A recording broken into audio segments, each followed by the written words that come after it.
Hi, everyone. Thanks for joining us.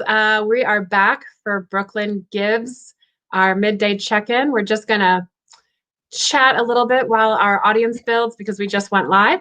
Right now we are streaming from our brooklyngives.org homepage. We are also on Twitter and YouTube, and we are also on our Facebook. So if you're joining us from any of those platforms, welcome. We're so excited to have you. Jamila, do you want to, I guess that first of all, if you weren't with us this morning, I'm Leanne Stegmeyer, Vice President of Communications and Strategy at Brooklyn Community Foundation. And my co-host today is, Hi. Over there. There she is. I'm Jamila Saeed. I'm the Development and Communications Associate at Brooklyn Community Foundation. Very happy to be here. And Brooklyn Community Foundation is your overall Brooklyn Gives host. We created the campaign 5 years ago, which is incredible. So this is our fifth year. And every year the campaign has gotten bigger and the number of participating nonprofits has gotten bigger. And the overall purpose of Brooklyn Gives on Giving Tuesday is to make the world's largest day of giving Brooklyn's largest day of giving. And so we're headquartered at brooklyngives.org. We've got 175 nonprofits participating this year, which is by far our most yet. And right now donations are coming in, so it's super exciting. Jamila, you want to tell us how many donations we've got? The donation tallies so far at brooklyngives.org. Oh my goodness, yes. So far we have about 1,600 donors who have raised over $270,000 for 76 organizations. And it's really exciting because I can show you when you go to the page, it'll just like ticker tape and increase at the very top. So we have this counter. So actually, as I was speaking, it went up by one donor and a new donation came in. So you can check this out during the day and it'll just increase and increase and increase, and you can help it increase by making some donations. So I really like the site. It's very exciting to me. And I hope people are tuning in to find out the winners of our next round of prizes. And just in case you missed it earlier, we awarded prizes to the Billie Holiday Theater, yay! Brooklyn Rescue Mission, yay! And Little Sun People. So those are the three winners so far. We're about to announce three more because we had another board member message us and say, oh, we want to add another prize to the mix. And so we're really excited that we're actually going to be announcing three prizes during this program instead of the two that we had planned. But all of the prizes during this portion of our stream are going to be focused on organizations supported through the Brooklyn COVID-19 Response Fund.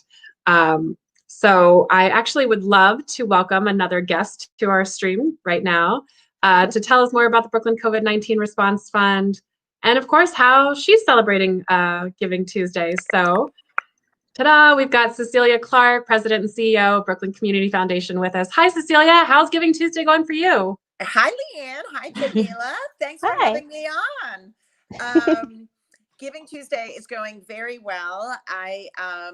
I think you already know this, but for everyone else out there, I sit on the board of Sadie Nash Leadership Project, which is a COVID grantee of the foundation and a longtime Invest in Youth grantee.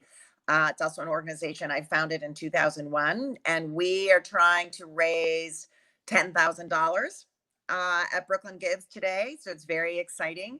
And I encourage everyone to go to the Brooklyn Gives site, if just to refresh, as Jamila was saying, because it really is like watching a ticker tape. And I've been watching Sadie Nash. I think we've raised almost 4,000 so far, so we're very, very happy. Thank you to any donors out there who gave to Sadie Nash. And I'm very excited for the foundation. I hope we break some records today, and I do want to thank my colleagues Jamila and Leanne for managing this and doing such a great job.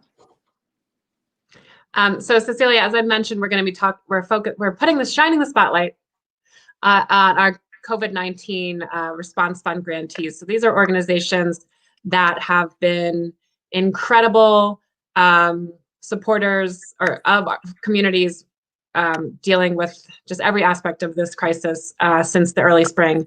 So Cecilia, you could just talk a little bit about the origin of the fund and Sure. the work that we've done. Sure. So I'm very proud of Brooklyn and Brooklyn Community Foundation and of both the board and the staff. And I just do want to thank any of donors that are on right now for their generosity over these past months. We launched the fund in early March. We were a very early community foundation, I think one of the earliest in the country to launch a COVID response fund. We knew right away it was going to hit Brooklyn very, very hard, which it did. And a big congratulations to the board of directors of the foundation who really got it going. And they did that with two very specific ways in the beginning, which is they made personal pledges to support the fund. And in addition, they all voted to draw down more from our endowment to help with the effort around COVID. And then the staff got together and figured out a way to see how we could distribute money as quickly as possible to the most marginalized and vulnerable communities in Brooklyn, and created a racially just response to COVID. And to our knowledge, we're one of the very few racially just COVID responses that we know of. And I think that that's important because, as we all know, well, not only is Brooklyn majority people of color population, but also it has just devastated communities of color in the borough-wide. And so in 16 weeks in our emergency response, we distributed $3.3 million to over 400 organizations in immediate response. And so this was a huge all hands on deck effort. And we're just humbled by the phenomenal work that these nonprofits, these community-based nonprofits, did throughout an incredibly stressful time. So again, a big shout out to Brooklyn's nonprofit community for doing incredible work. We are now preparing for phase 2. This is very important. We are doing a community engagement project. We're looking at the 10 hardest hit districts in Brooklyn. These are mainly communities, Latinx and Black communities in Brooklyn. And we are asking them, what are their greatest needs? What has COVID done to their communities? How have their lives been impacted by COVID? And we are doing this so that we can launch a phase 2. We all know COVID is here for a long time, but we want to be able to support these communities in the way that is the most meaningful for them. And so we need to learn from them, how can we help? And we are definitely going to be focusing on the economic toll that this pandemic has had on these communities. And we are looking at structural change. I think it's very important to note here how many organizations are just coping with the injustice, the racial injustice that way preceded COVID, and that COVID only exacerbated and revealed. Great. Jamila, do you want to go ahead and set up our first prize so Cecilia can share with us the winners? Yes, I'm very happy to do so. So I'm going to change the ticker and I'm going to share screen. Cecilia, do you want to announce our first local hero prize? We are so pleased to announce that the first prize goes to, it's funny, drum roll, it is going to Drum. Daisy's rising up and moving on. Phenomenal advocacy and organizing nonprofit here in Brooklyn. Congratulations, so well deserved. Yeah, as a Daisy person myself, I'm very excited. For those of you who don't know, Daisies are the South Asian diaspora.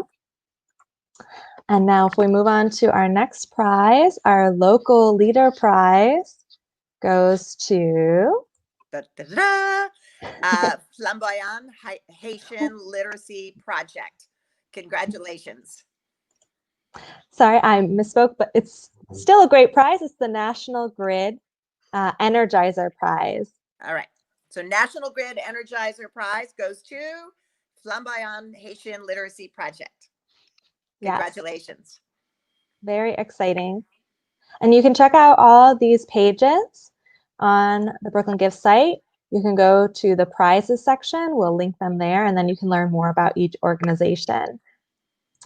And now our final prize for this hour. Da, da, da, da. Hope for Desperate Hearts. Congratulations. Yes. Another one of our fabulous COVID grantees. You can learn more about them on their page, or you can also go to our website at bcfny.org/COVID-19 to learn about them and all of our amazing COVID-19 Response Fund grantees. So we're so excited to have them participating, see different people active. We're so happy to have, like Leanne mentioned, this new prize come through from our board of directors so that we can spread even more love to all of our amazing COVID grantees. Okay, and I think, Cecilia, that's all from you. We're going to say goodbye and happy Giving Tuesday to you. Go Brooklyn. Go Brooklyn Gives. Thank you. Bye. Okay, and now for the next segment. We're going to learn more directly from two of our incredible Brooklyn COVID-19 Response Fund grantees and their leadership. I'm introducing to our stream, we have Samara Coles from the Alex House Project and Katrina Peru from Inspiring Minds NYC. Welcome, Samara and Katrina. You can go ahead and unmute yourselves. Happy Giving Tuesday. Hi, ladies. Hi. Happy Giving Tuesday. I guess I'll just start off. First start with Samara, and I'll go to you, Katrina. Samara, how are you all celebrating Giving Tuesday today? Well, one, we are celebrating by being on this wonderful platform at the Brooklyn Gives. This is our second go round this year. We did it last year, it's our second go round. So we're trying to raise funds for a qualified social worker this year, which is much needed during this time. And so we're excited, very much excited. And Katrina, how are you celebrating? Hello. Well, personally, I have, in my own household, I have two children. I have a son that's 14 and a daughter that's 12. And I believe in giving just as much as receiving. So together, I had them look at nonprofits led by people of color in our community that we can give to. So by the end of the day, they each have a certain amount that they can donate, and they will be donating it to other nonprofits. Because I do believe, I know a lot of times as nonprofits, we get caught up in just trying to raise money for ourselves because we need it, obviously, but also thinking about how am I and my family supporting other nonprofits who are doing similar work as we are. And Katrina, I'll use that as an opportunity to ask you, can you tell us about your nonprofit? Oh, so my nonprofit is called Inspiring Minds NYC. We are a culturally responsive community model. It's a ground up model built by the people in Central Brooklyn and led by the people in Central Brooklyn. I actually created this nonprofit last year because my entire career, I'd worked for nonprofits, and I've never worked for one that was led by people of color at all. And yet we were all serving communities that were, for people of color.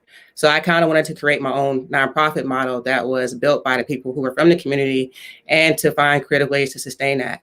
It is a collective impact approach where we're all putting together our superpowers, myself and other local youth organizations, to provide leadership programs, civic engagement programs, paid internships. We do town hall meetings and youth conferences, which we've been doing since the pandemic. And Samara, I know you gave us a little bit about the Alex House Project, but you want to give us the big picture? Yeah, so the Alex House Project, named, of course, after my son Alex, who I had at 17, is an organization for young moms. We are peer-led, and we do parenting education classes and support services. Our young moms, which we call come in as clients, but they walk out as leaders. And so they are taught to be able to teach new incoming young moms. And it's a stepping stone to get into the social service field, because these ultimately young women become or can become case managers, case aides, teachers assistants, social workers in the making. And so we're preparing them for not only a career, but we're also helping them shape their children for the next generation of parents. Great. And Samara, do you just want to tell us specifically about the work that Alex House Project has been doing since March, basically, and the work that the fund has helped support you through, and just kind of the whole challenges of the work? Yeah, so like most of us, we were in a regular, a donated space, an office space, where we were able to buy support services and group settings, and then this pandemic thing happened and we were shut out. So we literally had to leave our space, and we had to turn virtual, which is something that, we didn't have any, preparedness for. And so not only now that I had to retrain my entire staff, but I had to retrain the participants coming into the organization to work with us virtually. And so, of course, the first instinct is, okay, let's shut down. We can't do it. But these mamas was like, we need y'all.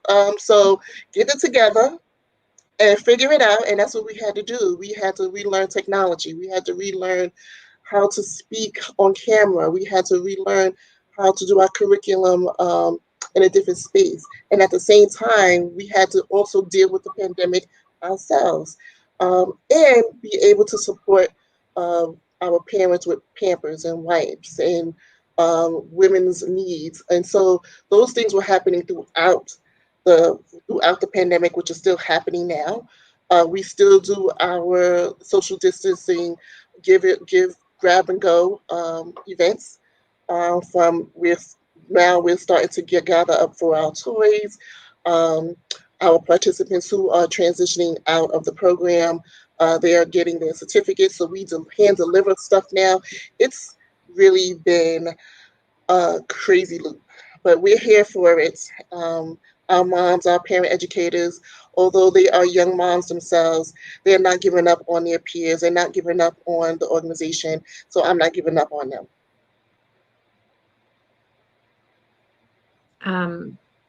Thank you again for everything you're doing. Katrina, tell us about how Inspiring Minds has kind of pivoted in this time. Yes, of course. So similar to Samora, in March, everything kind of shut down for us too. We work through the school system. At the time, we were working through the Boys and Girls High School. We were serving all 3 schools on campus. And then just like that, the schools are shut down. And now we have to figure out how we're going to serve our students.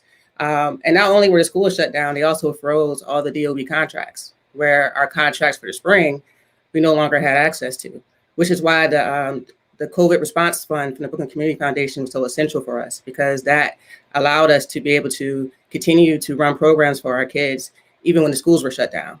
And what we were able to do, well, before we started our programs, I ran a virtual focus group with about 12 high school kids to find out what was going on with them and what they needed. And from that focus group, I learned that they were dealing with high levels of anxiety, stress, depression from being isolated. They shared with me that they didn't feel like they had any positive spaces to build with their peers. Usually when they were building with their peers, it was like negative things and bullying and, nothing positive happening. So we took that information and we made a few modifications to our programs. And on Tuesdays, we ran a virtual program called Life Goal Labs. And this program provided them with tools how to deal with their anxiety and stress. They learned how to meditate. They learned how to create affirmations. They learned about goal setting and time management. On Wednesdays, we ran a program called Sankofa Community Empowerment Rites of Passage Program. And during this program, it provided them with mentors, leadership development, and history as it relates to their own cultural identity, not just after slavery, but also pre-slavery. And from that program, one of our kids was so inspired that he actually wrote a grant to the Brooklyn Community Foundation to continue that program during the summer for younger kids, which was funded. He ended up being one of the Youth Voice Awards winners. So that program extended through the summer, and served about 20 rising ninth graders that he actually co-facilitated. On Thursdays, we have a program called Civics, which is an acronym for centering and identifying our viewpoints and voices in our community. But during that program, they actually unpacked systemic racism, they unpacked current events. They were able to vent and share how they were feeling about those things. And they also created original music and poetry that was inspired by what they were going through. And then on Fridays, we hosted open mics, which also gave them an opportunity to share with one another. It ended up becoming a healing space for our young people. It ended up being a space where they feel like they belonged. And it wasn't only a healing space for them, but it was also a healing space for us as adults. We all went through COVID-19 together, and it was an amazing experience to be able to build with them in that kind of a way. We also hosted 4 virtual town halls since March, and the students led those town halls, and they also decided on what the issues were going to be that we were going to talk about.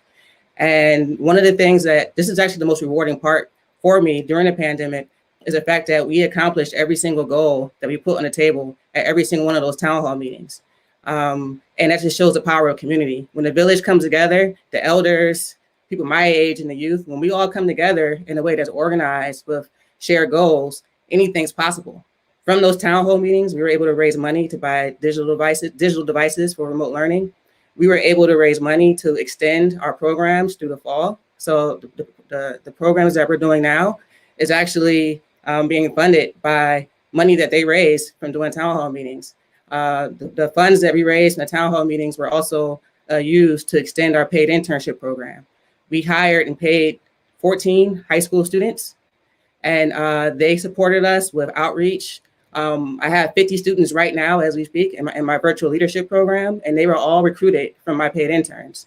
We were not able to go through the schools like we used to get our students because our schools were going through a lot. They had a lot of things to figure out on their own. They're still trying to figure out remote learning, hybrid learning, if they're going to be open or closed.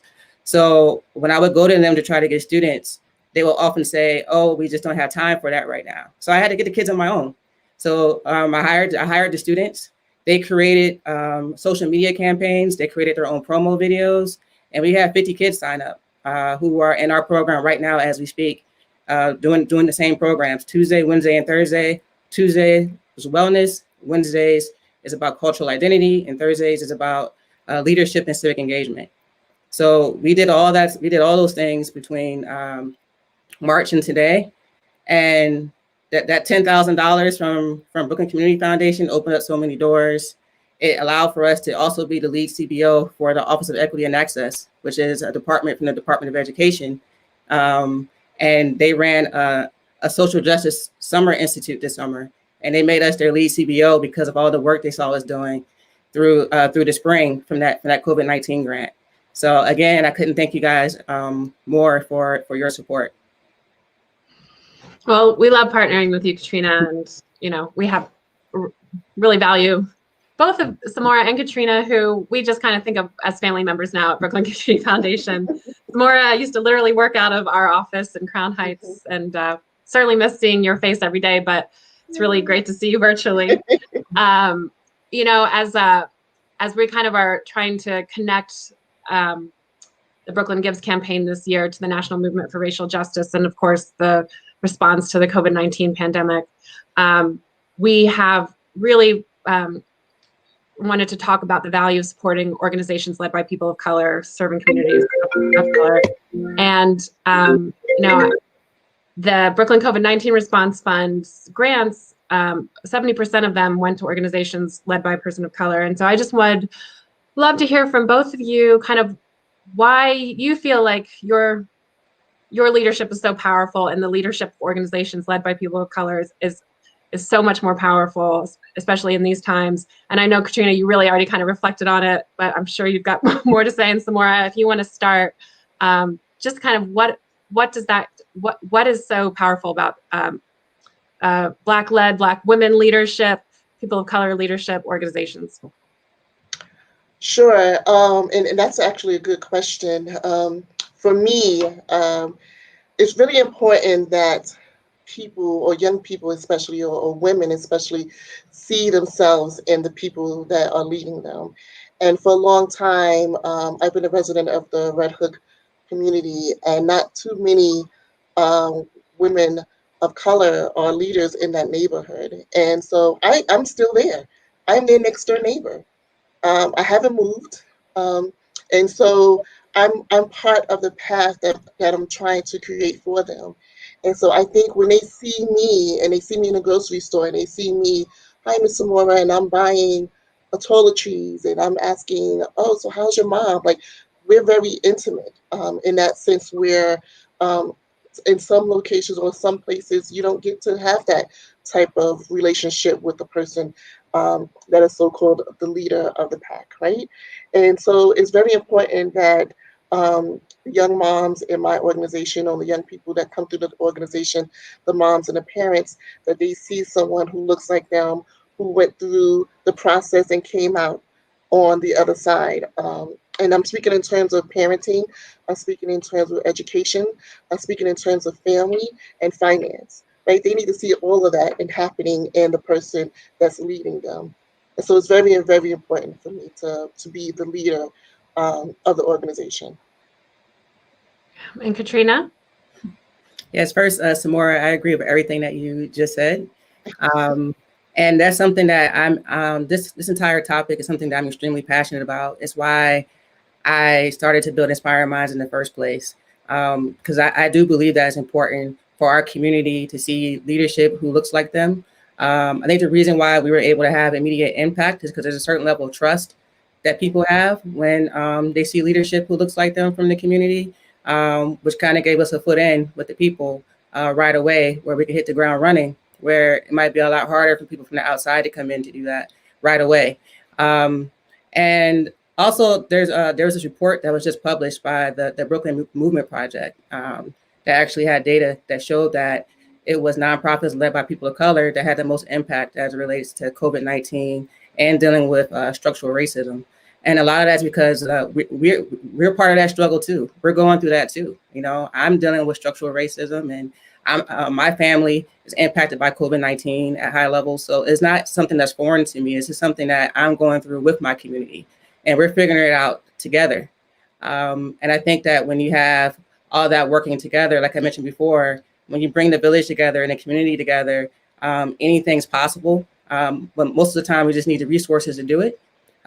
Nonprofits led by people of color are also the most under-resourced out of all of the entities in the social sector. We get the least amount of funding. Can we get an amen to that, please? Yes, they get the least amount of funding. Thank you. But the studies are showing that we have the most amount of impact.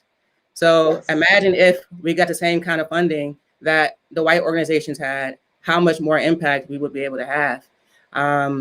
And that's something that I'm building towards every day, is trying to get to I just started Inspiring Minds last year, a little over a year ago, but my goal is to get to the point where we can be sustainable, but not only sustainable, but to be able to subcontract and partner with other organizations from the community so that we could grow and build together so that we can serve our own youth and families. Yeah. Beautiful.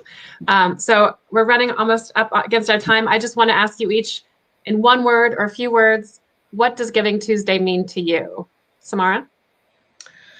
It means a day of open-heartedness, of selflessness, and gratitude. Katrina? For me, it means to pay it forward. You know, none of us made it to where we are today all by ourselves. There were other people, teachers, whoever who invested in us for us to be successful. And Giving Tuesday is for us to be able to give back to other people, to give back to our community in the same way that people have invested and given to us. Well, thank you both so much for joining us. Once again, check out Inspiring Minds NYC, the Alex House Project. Type those into the search at Brooklyn Gives. You will get to learn even more about these two incredible organizations, and of course, 170 plus other ones. And as I mentioned, you know, be generous of heart. If you're going on to support one organization, add a couple more donations in that shopping cart. Spread the love. It's the Brooklyn way. So Katrina, Samora, happy Giving Tuesday. Best of luck. Happy giving. May your organizations get everything you want out of today. Okay, thank you. Thank you for having me. Thank you. Happy giving. Thank you so much. Well, Jamila, another really wonderful conversation with our Brooklyn Gives nonprofits. Makes me feel so lucky to be here and to be part of this amazing campaign. We are coming back again at 3:30 to announce even more prizes, and then that'll be the last time anyone has to see or hear from us today, except the prizes will continue, which is probably good news for everybody watching. Yes, if you are not vying for one of the prizes that we will be announcing on the live streams, everything will be announced on our social media as well. And of course, if your organization is super busy and you're focusing on your own stuff, we will get in touch with you as well via email. So no worries if you missed it today, but as a reminder, our $1,000 local hero prize was won by Drum, Daisy's Rising Up and Moving. Our $500 local leader prize was won by Hope for Desperate Hearts. And our $500 National Grid Energizer prize was won by Flamboyant Haitian Literacy Project. And so we're so grateful again to National Grid for their support and to all of our other wonderful sponsors for helping make Brooklyn Gives possible today. And coming up at 3:30, we will be announcing a new set of prizes to organizations that are currently competing for those prizes right now. We are going to be spotlighting organizations who are participating in Brooklyn Gives for the first time, and then the organizations that have been through this a couple years now. So a little love for new organizations and a little love for returning organizations. And for both of those, we'll be rewarding organizations led by people of color with annual budgets under $1 million. So we're really trying to support grassroots, people of color led organizations throughout all of Giving Tuesday, but that's what's coming up at 3:30. So we will. And if you want to, just a plug, you can help your favorite organizations win these prizes. For some of them, they depend on if they get the most online donors, such as the Take Two New Kid on the Block prize.